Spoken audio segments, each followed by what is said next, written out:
Hey everyone, welcome back to our channel. So in today's video we are going to discuss about recombinant and synthetic vaccine. So recombinant और synthetic vaccine देखने से पहले हम देखेंगे regarding the traditional vaccines.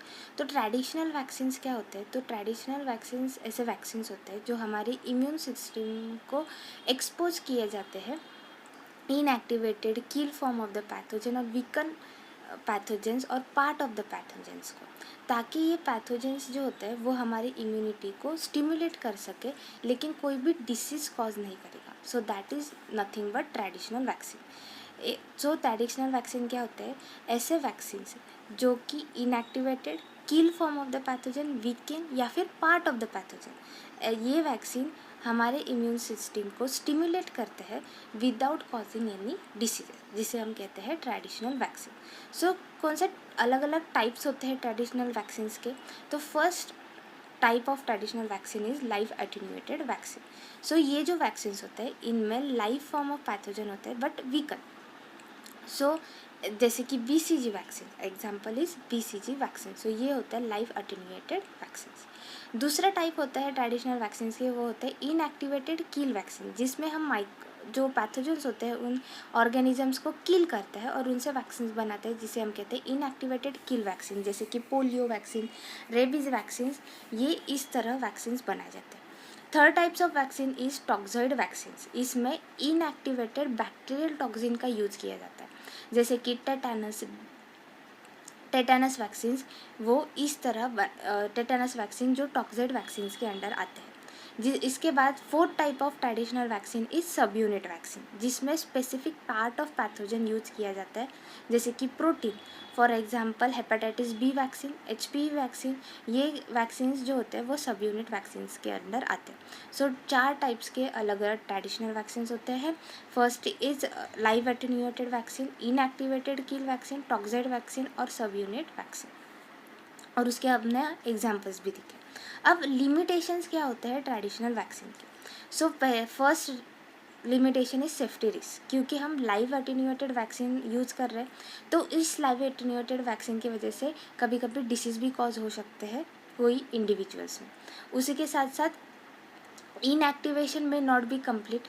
जो inactivation हम उन pathogen में ला रहे हैं वो कंप्लीट नहीं होगा, जिसके वजह से रिस्क होगा डिसीज़ कॉज होने का. Second limitation is stability issue. तो इन वैक्सीन को हम कोल्ड टेम्परेचर को ही स्टोर कर सकते हैं. हाई टेम्परेचर को अगर स्टोर करेंगे तो उनकी इफ़िशेंसी लो हो जाएगी, वो अपनी इफ़िशेंसी लूज कर देंगे. Third limitation is time consuming production, क्योंकि हमें पैथोजन का कल्टीवेशन करना है और इन पैथोजन के कल्टीवेशन को टाइम लगता है. So it is time consuming production. So इसके बाद fourth limitation is limited immunogenicity. So ये जो वैक्सीन्स हमने ट्रेडिशनल वैक्सीन्स हमने देखे, ये ट्रेडिशनल वैक्सीन कभी कभी स्ट्रॉन्ग इम्यून रिस्पॉन्स नहीं प्रोड्यूस कर सकते और स्टिमुलेट नहीं कर सकते स्ट्रॉन्ग इम्यून रिस्पॉन्स. इसलिए बूस्टर्स बार बार हमें वो वैक्सीन्स क्या करने पड़ते हैं, इंजेक्ट करने पड़ते हैं. इसके बाद हम देखेंगे फिफ्थ इज कंटामिनेशन रिस्क. जब हम प्रोडक्शन कर रहे हैं इन वैक्सीन्स का तो कंटामिनेशन का बहुत ज़्यादा रिस्क होता है. अब हम देखेंगे रिगार्डिंग द रिकॉम्बिनेंट वैक्सीन. सबसे पहले हम डेफिनेशन देखेंगे कि रिकॉम्बिनेंट वैक्सीन एक्चुअली में होते क्या है. So recombinant vaccines are made by genetically engineering a host to produce specific antigens from the pathogen. These antigens are purified and used as vaccine. तो हम एक होस्ट यूज़ करते हैं, बैक्टीरिया, ईस्ट और मैमेलियन सेल्स, जो specific antigens यानी कि जो प्रोटीन स्पेसिफिक प्रोटीन्स होते हैं किसी एक पैथोजन के, वो प्रोड्यूस करते हैं. बाद में इन एंटीजेंस को हम प्यूरिफाइड करेंगे और एज ए वैक्सीन हम यूटिलाइज कर सकते हैं. तो क्या प्रोसेस होती है रिकॉम्बिनेंट वैक्सीन की? तो सबसे पहले हमें जीन आइडेंटिफाई करना पड़ा. Identify the gene that codes for a important antigen. जो भी एंटीजन हमें प्रोड्यूस करना है बाय यूजिंग द होस्ट, वो जीन हमें सबसे पहले क्या करना पड़ेगा, कोड करना पड़ेगा. हमें पता लगाना पड़ेगा कौन सा जीन है वो स्पेसिफिक एंटीजन बनाता है, कोड करता है. Second step is cloning into the vector. वो जीन हमें किस में इंसर्ट करने पड़ेगा, हमारे होस्ट में.